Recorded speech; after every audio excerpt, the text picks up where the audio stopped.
বদরুদ্দিন আজমল আজকে বিগত কয়েকদিন ধরে 20 বছর ধরে মুসলমান মাইনরিটি মানুষের জন্য আসাম বিধানসভায় থেকে শুরু করে দিল্লির পার্লামেন্ট পর্যন্ত মুসলমানের জন্য উনি আওয়াজ উঠান।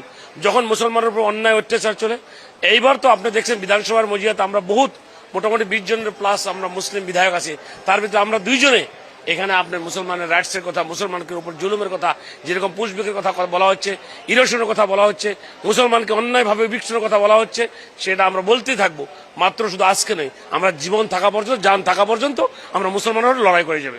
আর একটা বিষয়, যেহেতু উচ্ছেদ নিয়ে গতকালও বদরুদ্দিন আজমল বলেছেন বা তার আগে বলেছেন, কিন্তু কিছুক্ষণ আগে আজ যখন আমি ওয়াজিদ আলী চৌধুরীর সাথে সকালে কথা বলেছিলাম, ওয়াজিদ আলী চৌধুরী বলেছেন যে যদি ওয়াজিদ আলী চৌধুরী সাহেব হোক আর অন্য কেউ হোক, টিভির সম্মুখে বলবে, কিন্তু আসাম বিধানসভার মজিয়াতে বলা আমরা দেখা পড়ে না, এইবার বিধানসভায় চলে যাচ্ছে। উনি কিন্তু বলেছেন যে যদি চা এলাকার জায়গা হয় বা ফরেস্টের জায়গা হয়, সেখানে উচ্ছেদ হোক, কংগ্রেস আমরা দেখেন তারা সমর্থন, তারা বানাইছে উচ্ছেদের যেটা আইন কংগ্রেসের দিনে কংগ্রেস সরকার বানাচ্ছে, আর কংগ্রেস এরকম কিছু কাজ করছে যে কাজগুলো এখন ইমপ্লিমেন্টেশন করতেছে বিজেপি।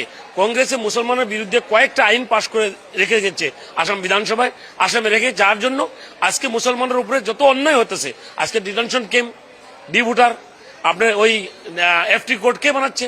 কংগ্রেসে বানাচ্ছে।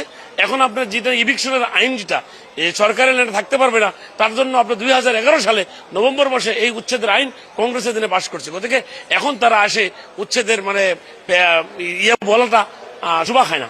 বদরুদ্দিন আজমল আজকে বিগত কয়েকদিন ধরে 20 বছর ধরে মুসলমান মাইনরিটি মানুষের জন্য আসাম বিধানসভায় থেকে শুরু করে দিল্লির পার্লামেন্ট পর্যন্ত মুসলমানের জন্য উনি আওয়াজ উঠান।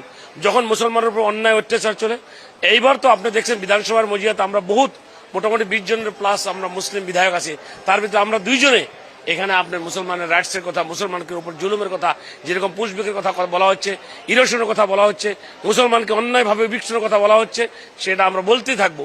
মাত্র শুধু আজকে নয়, আমরা জীবন থাকা পর্যন্ত, জান থাকা পর্যন্ত আমরা মুসলমানের লড়াই করে যাবে।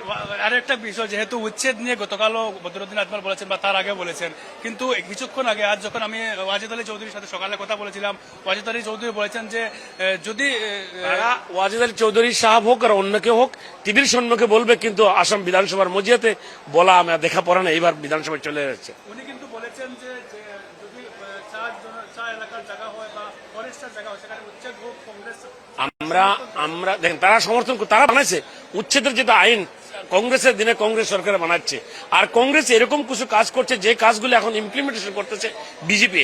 কংগ্রেসে মুসলমানের বিরুদ্ধে কয়েকটা আইন পাশ করে রেখে গেছে আসাম বিধানসভায়, আসামে রেখে, যার জন্য আজকে মুসলমানের উপরে যত অন্যায় হতেছে, আজকে ডিটেনশন ক্যাম্প, ডি ভোটার, আপনার ওই এফটি কোর্ট কে বানাচ্ছে?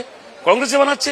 এখন আপনার যেটা ইভিকশনের আইন, যেটা সরকারের ল্যান্ডে থাকতে পারবে না, তার জন্য আপনার 2011 সালে নভেম্বর মাসে এই উচ্ছেদের আইন কংগ্রেসের দিনে পাশ করছে। গতিকে এখন তারা আসে উচ্ছেদের মানে বলাটা শোভা খায় না।